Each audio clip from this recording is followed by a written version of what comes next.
Sangdong, the largest cave on our planet.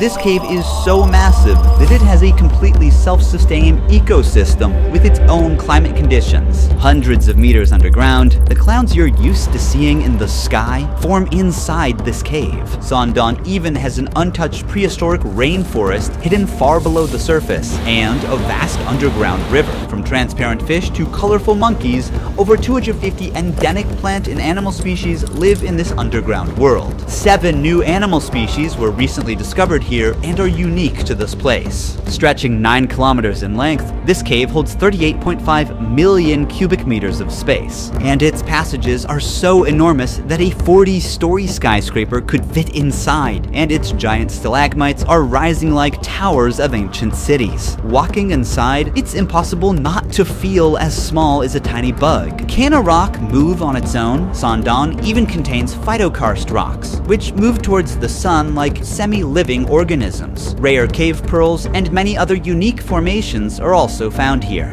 For 3 million years since its formation, the world had no idea about this cave's existence until it was fully explored in 2009 in Vietnam. Now, it's time for you to see the largest cave on Earth. Individual access is forbidden to protect both visitors and the fragile environment. This expedition is operated by Oxalis, the only authorized agency. To reach Sangdong, we've trekked through the jungle for 9 hours, and now we must pass through N Cave, the world's 3rd largest cave. This cave serves as a gateway to the world's largest cave.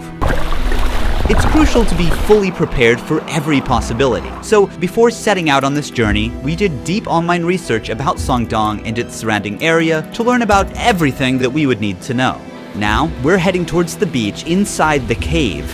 Over the centuries, water from nearby rivers gradually carved this place. The ceiling is 145 meters high, and the cave is 200 meters wide. During the flooding season, much of this empty space is submerged underwater.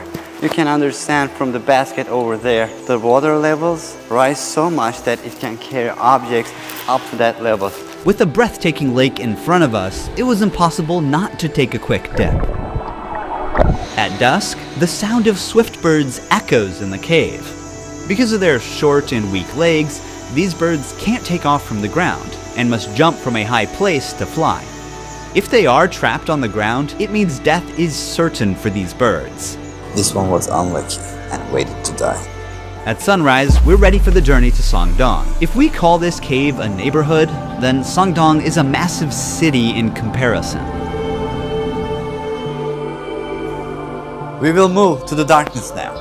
I can't help but wonder what awaits us in Sangdong. As we walk, dozens of crickets on the ground start jumping from side to side. The ground is covered with centuries of bat guano. Above us, countless bats hang in deep sleep, but some are awake and constantly defecating on us, so it's not a good idea to look up. That's how my arm looks. We pass by formations that look like travertine. The limestone steps take us to the path that leads to Sangdong. Wow. The view here is amazing. You can see some water coming down from both sides. N Cave welcomed us for a night deep in the jungle. Now, it's time to meet Sangdong Cave. It's trying to come to me, you know? It's moving towards me. It knows what to leech on. Oh, it got too big. Beneath the soil we walk on lies the 450-million-year-old limestone formation, which began forming long before the existence of humans or even dinosaurs. This calcium-rich limestone is composed of shells and skeletons of ancient sea animals that sank to the ocean floor and gradually compressed over millions of years. However, since calcium dissolves easily in acid rain slowly erodes limestone and forms caves over time. This is how the world's largest cave was formed, by rain dissolving limestone. A challenging final climb brings us down to the grand entrance of Sangdong. As we move deeper, everyone's switching on their headlamps now. This path will lead us to the Hope and Vision Passage. In this 9-kilometer-long cave, there is so much to explore. We might be the first to record newly discovered animals. This is the entrance of Sondong Cave. You can see those people look tiny at the entrance. Even just a few steps in, we're surrounded by incredible cave formations. The water, rich in minerals, flows down from the ceilings or walls and builds these beautiful rimstone pools over time. The very first animal greeting us is a cricket. We are making our way through the rocks. Some stalagmites are sparkling in pure white because of the mineral type they're composed of. It looks like a diamond. Yes, it does. There's a huge stalactite in bronze color, resembling frozen waterfalls. The orange-brown hue suggests the presence of iron or other minerals mixed within the limestone. Some stalactites have actually broken off from the ceiling and fell down to the ground. That one in the middle is a fault line. It was formed because of tectonic movements of the Earth. Sondong's enormous size is not just the result of water erosion, but also the fractures caused by tectonic movements, which created pathways for water to flow deeper. There's a huge river in this part of the cave. If you fall, you can't swim. It's so fast. Heavy rains feed many rivers here, and a large and fast river now flows through the cave. How did this come to life? We are like hundreds of meters inside the cave. There is no sunlight. Heavy floods can bring soil and plant stems into the cave. That's why we see a sprouted seed here. Unfortunately, without sunlight, they won't survive for long. The flood also brought spores in, so now there are mushrooms growing here. The moisture and darkness are perfect for them. Just yesterday the water reached up to here. It carried a lot of mud with it. It's so recent, as if the flood just happened here. Signs of the incident are still visible.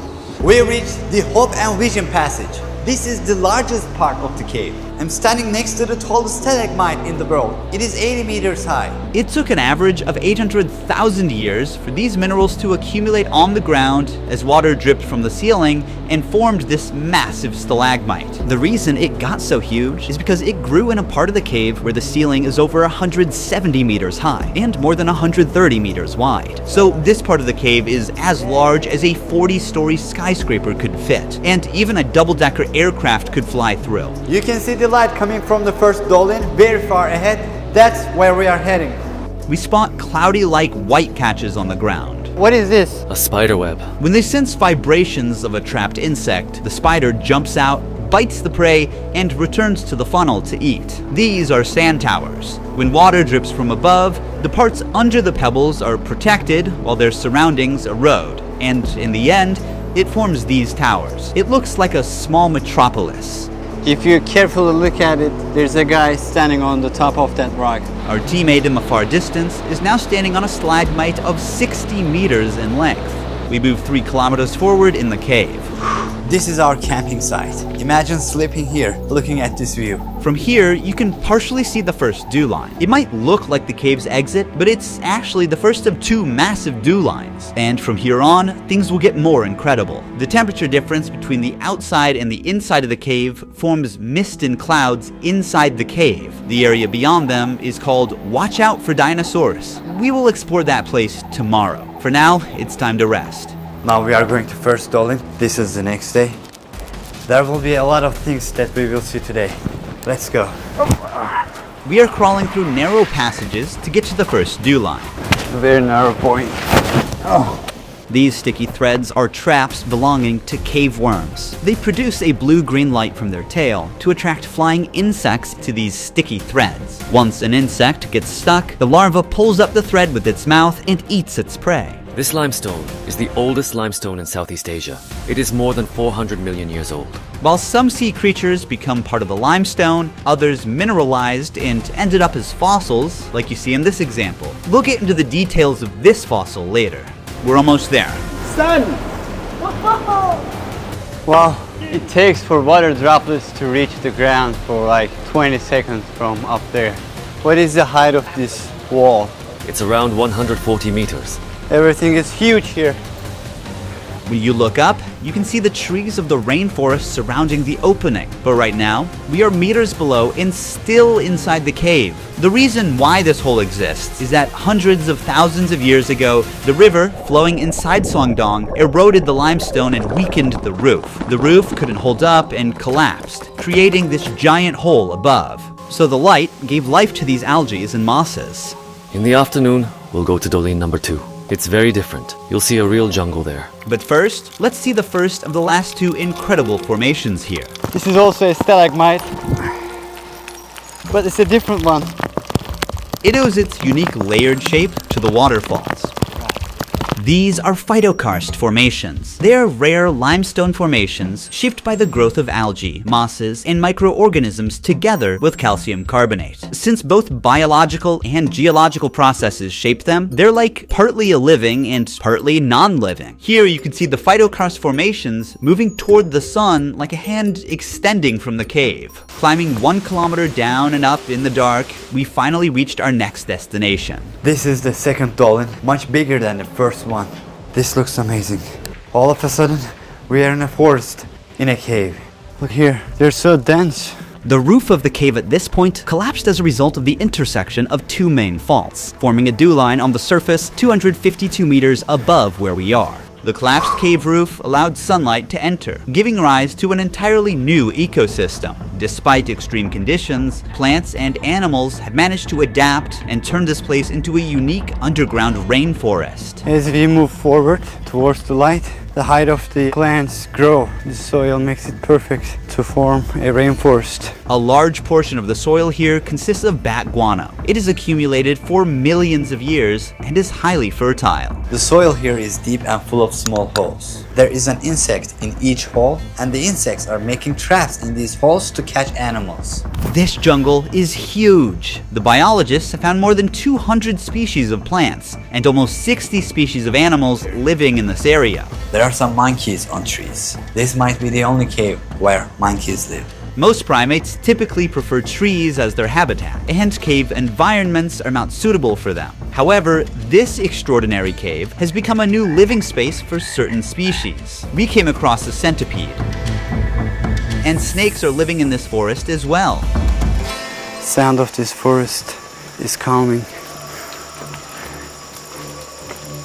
Even the explorers who first came here in 2009 thought they'd found the exit for a moment. Remember that we are in a cave.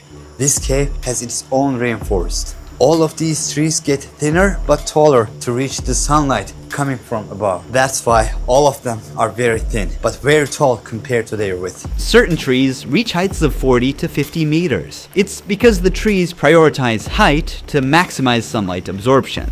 This is the remains of a snail. Monkeys catch these snails and break them with stones, then eat them. As we move through the cave, we start coming across signs red-shinned dukes have left behind. Look, so many snails. Most of them are broken and probably eaten by a monkey. We kind of forget we're in the cave because it's so massive. This is where we are going to camp tonight. It's our fourth and final day in the cave. Today, we navigate through a water-filled passage before reaching the Great Wall of Vietnam. The stalagmites here look fascinating, almost like the work of a sculptor. A pool of water surrounds this column and fish are swimming in it. These fish have no eyes as they have adapted to live in this total darkness. Instead, their other senses got stronger over time. See how it doesn't give any reaction to the shadow of my hand or the movement? It doesn't see anything. Like the fish, this cricket is completely blind. It doesn't see me. These super rare formations are called cave pearls. They are usually 1 centimeter in diameter, but here, since they are too old, some of them are as big as a tennis ball. Just like real pearls, they form around a tiny nucleus, such as a grain of sand, with layers of minerals slowly building up over time. They need a few hundred years to be fully formed. As we push further into the cave, something unexpected catches our eyes. These are deer bones. They're estimated to be 500 years old. There is one last challenge ahead, an 80-meter high karst wall called the Great Wall of Vietnam. To reach there, we must also pass through a 600-meter long Passchendaele Passage. The passage is now filled with water and is turned into a breathtaking jade green lake. It's so high that the light does not reach to very top. After the wall, the light from the exit is visible from 500 meters away. We have explored the world's largest cave from one end to the other, yet on the fourth day of the exploration, one mystery still remains. Which ancient creature the fossil we saw in Sondong belongs to? I'm opening Opera browser and quickly navigating to the cave's website to check the related article. Here we'll find the same fossil's image and its description. I'm gonna press Command/ or Control/ to open Aria. It's a built-in AI tool. Let's ask it to highlight the key points in this article. The article mentions two different coral fossils, but doesn't specify which image belongs to which creature. Luckily, Aria has image recognition feature. I'm gonna upload the image and ask again. Okay.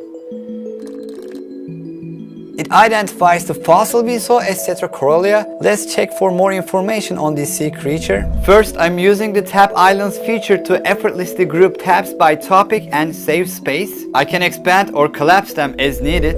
I'm splitting the browser window to view both websites side by side. It appears that Tetracorolia or rugosa went extinct 300 million years ago. This carnivorous species is believed to have had tentacles to catch its prey and grew up to 10 centimeters. Because it is extinct today, we don't know exactly what this animal looked like, but with Aria's image generation feature, we can create a possible visual for this animal.